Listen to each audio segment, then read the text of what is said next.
Hay un tema que me parece interesante de pensar que es el del machete.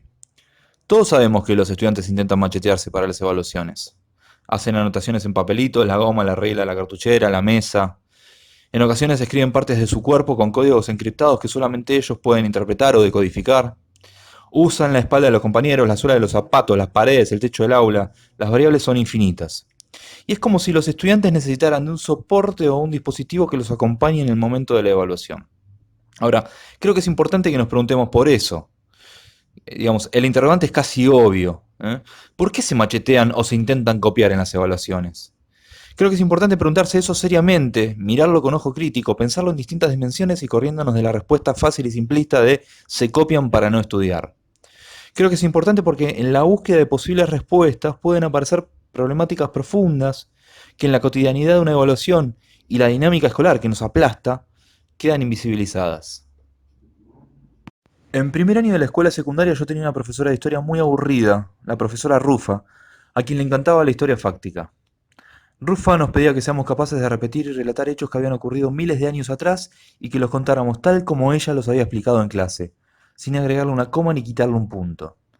Todavía hoy que soy graduado en historia me cuesta recordar la fecha de la caída del Imperio Romano si es que acaso se puede decir que hay una fecha para eso. Y es que a Rufa no le interesaba que aprendiéramos historia. Rufa evaluaba nuestra capacidad de reproducir datos.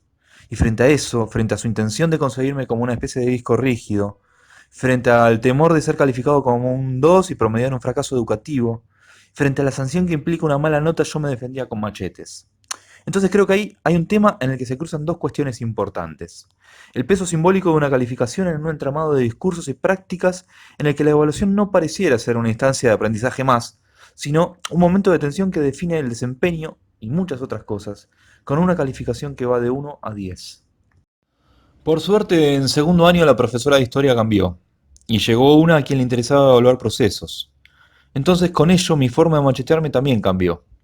Ya no necesitaba anotar fechas y lugares, y mientras estudiaba anotaba palabras y conceptos clave que, aunque en ese momento yo no podía explicar por qué, disparaban en mi cabeza toda otra serie de palabras, ideas y procesos.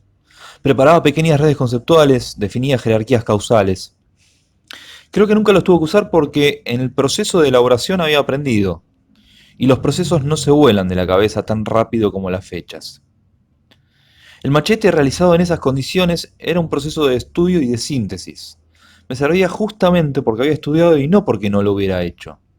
Por ese mismo motivo, el machete del estudiante que no estudia, el machete prestado, el machete sin preparación previa no sirve para resolver evaluaciones. El machete objetivamente es una anotación. Fuera del aula es una agenda que contiene los puntos centrales a tratar en una reunión importante. Es el discurso que un político lee en su campaña electoral. Es un conjunto de placas tipo PowerPoint que acompañan una presentación oral cualquiera. Inclusive, cuando se hace entre varios, se lo suele llamar trabajo colaborativo. Esa agenda, esas placas, esas ideas centrales para un discurso, se convierten en machete cuando entran en relación con el aula, con la escuela, la evaluación y con su prohibición. Es lógico, o menos ilógico diría, que en la escuela del siglo XIX los docentes exigieran memoria y reproducción. Pero frente a las oportunidades que brinda la era digital, sostener esa exigencia parece como mínimo un anacronismo. Está muy de moda hablar de la escuela del siglo XXI.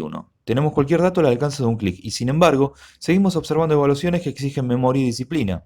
En ese escenario, frente a ese orden disciplinario, el machete analógico o digital, prohibido y excluido, se presenta como un pequeño acto de rebeldía que por lo menos a mí me despierta cierta simpatía.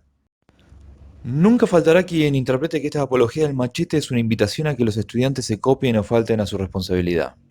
En realidad, una de las cuestiones centrales que están en juego es qué es copiarse y en la misma línea, porque si fuera de la escuela lo hacemos, lo incentivamos y lo necesitamos, dentro de la escuela está prohibido.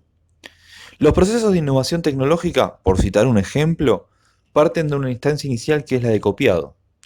Por otro lado, el machete se vincula directamente con muchas otras cuestiones que ya habrá tiempo de repensar, aunque tal vez lo que más resalta son las tensiones que se generan entre los métodos que se adoptan para evaluar y la utilización de dispositivos como los machetes. En todo caso habrá que preguntarse, ¿es necesario evaluar, calificar, medir y cuantificar a los estudiantes?